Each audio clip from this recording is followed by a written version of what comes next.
inorganic minerals cannot be used by the system. They need to be broken down and they need to be put on the frequency of our cells, tissues, etc. So there's a fallacy that mineral water is a problem. And a lot of people think that distilled water leaches minerals out of your body. The best way for your body to get the foods that it needs, but because of poor farming and soil erosion and things of that nature, the foods, even whole plant-based foods, aren't as nutritionally dense as they used to be. So they need to be supplemented.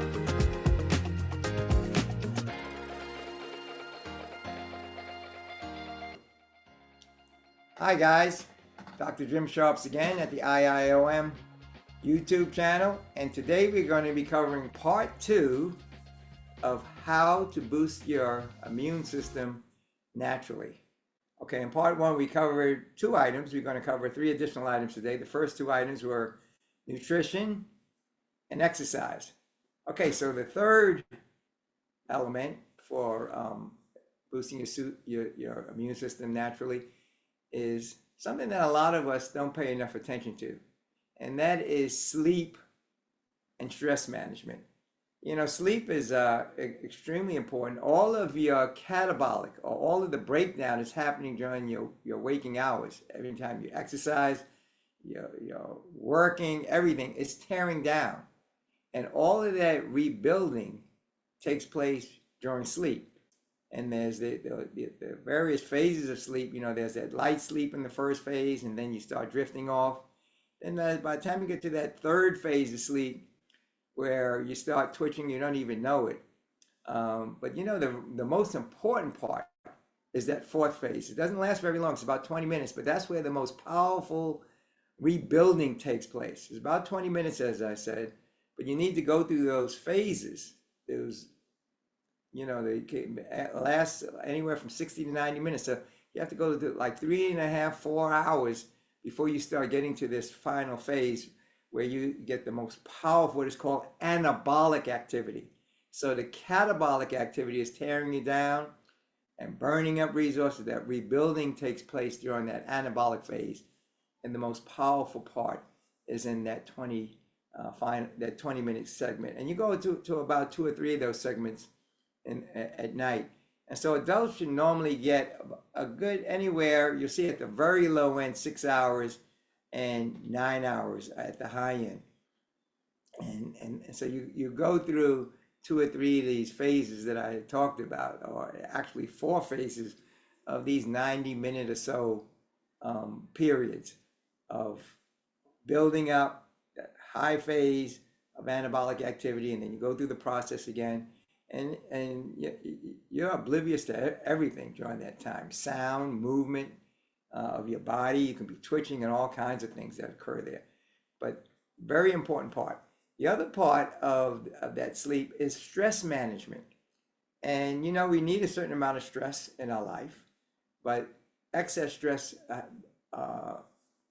plays a very powerful effect on the immune function. It can tear down the immune system in big ways. And when I talk about stress, I'm talking about physical, mental, and emotional stress. And emotional stress is very important. A lot of people don't pay much attention to that.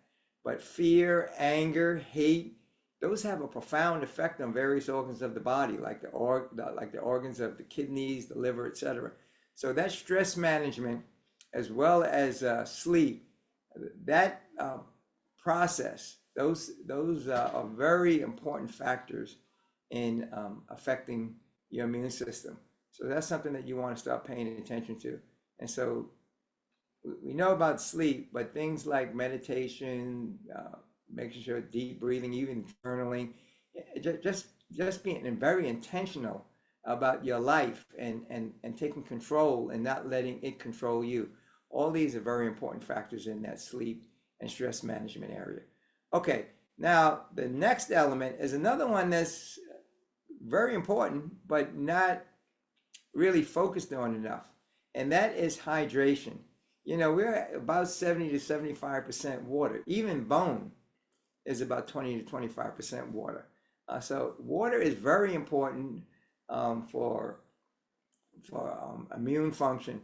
And the best kind of water believe it or not, happens to be distilled water. But you want to get the purest water that you can. It's obvious that polluted water is not good for you. A lot of people think that mineral water is the best, but it really isn't. Inorganic minerals cannot be used by the system. They need to be broken down and they need to be put on the frequency of our cells, tissues, etc. So there's a fallacy that mineral water is a problem. And a lot of people think that distilled water leaches minerals out of your body. Now, there's a half truth there. It will pull out minerals from your body, but it pulls out the inorganic minerals that your body can't use anyway. But it will not leach out the organic minerals that are necessary for building tissues, cells, muscles, tissues, nerves, etc. So water is extremely important. And the other key is spreading that water out over time. So you want to drink it over a 10 to 12 hour period. You don't want to chug-a-lug and drink like what some people do. They'll drink a pint up to a quart at a time and they think they're doing fine. And so if your requirement is, let's say, about 60 to 80 ounces, you want to spread that over a 10-hour period and maybe like 4 to 6 ounces an hour. Now, ideally, the body can handle about 4 ounces every half an hour. But, that's not practical for a lot of people. So if you kind of think about at least every hour trying to get in your 4 to 6 ounces, you can make up your water requirements for the day. Very important for bringing minerals to the cells and bringing toxins away and eliminating them from your body. So the final element in boosting your system naturally is supplements, natural supplements, of course. And I want to emphasize supplements. So just taking a handful of supplements is not what you should be doing. You should be majoring on foods, especially whole foods, which is the best way for your body to get the foods that it needs. But because of poor farming and soil erosion and things of that nature, the foods, even whole plant-based foods, aren't as nutritionally dense as they used to be. So they need to be supplemented. And so if you're using high quality supplements like various herbs, some of my favorites are like blackstrap molasses, which is mineral dense, and certain manuka honey. And I'm a big fan of herbs. Herbs are just concentration of minerals that have an affinity to various organs like the heart, the liver, the kidneys, etc. So you want to supplement intelligently. And then there's certain vitamins like vitamin C and vitamin D that are very helpful. But you got to be careful here. If your urine pH is high, when I say high, in the 7s, you want to be careful with vitamin D because that will just make it go higher. So if you had a low pH, like in the 5s, the vitamin D will bring it up to where it should be, to the norm. And on the other hand, since vitamin C, the main ingredient is ascorbic acid, it's acid. So if you're acid already, again, below 6 in the urine pH, taking an acid would just lower it further. So that's when vitamin D is more important. And then vitamin C is still important, but over-the-counter ascorbic acid is not your best choice. Things like camu or lipospheric vitamin C, which is kind of pH neutral, those are the vitamin C sources, and any kind of the vitamin C's that you're getting from food base as opposed to supplement base would be better for you. And actually, one of the best food-based sources of vitamin C, believe it or not, happens to be onions. And people love onions in their food, sauteed, in salads, sandwiches. So onions are a very good bioavailable source of vitamin C. Of course, the best natural source of vitamin D is sunlight. So there you have it.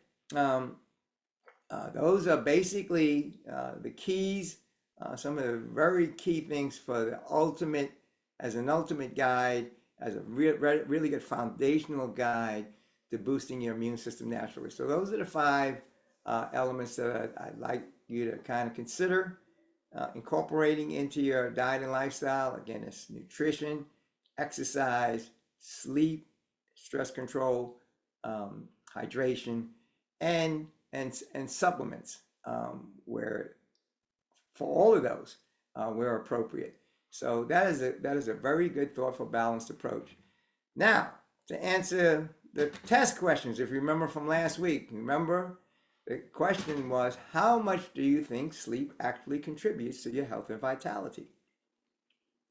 And then the follow-up question was, how much does water contribute to your health and vitality? And then we already talked about food in a previous segment, but you'll be surprised to note that food contributes 5% to your health and vitality, sleep contributes 24%, and water contributes 15%. Now, you great arithmeticians out there figured out real quick, wow, there's 56% left. And that 56% is air. And if you just stop and think about it, which one of those can you live the longest without? Try living without air for a few days and see how, or for more than a few minutes, and you'll see how important that is. And so people normally think that food contributes about 60 to 80%, but you can actually live without food for up to 30, 40 days.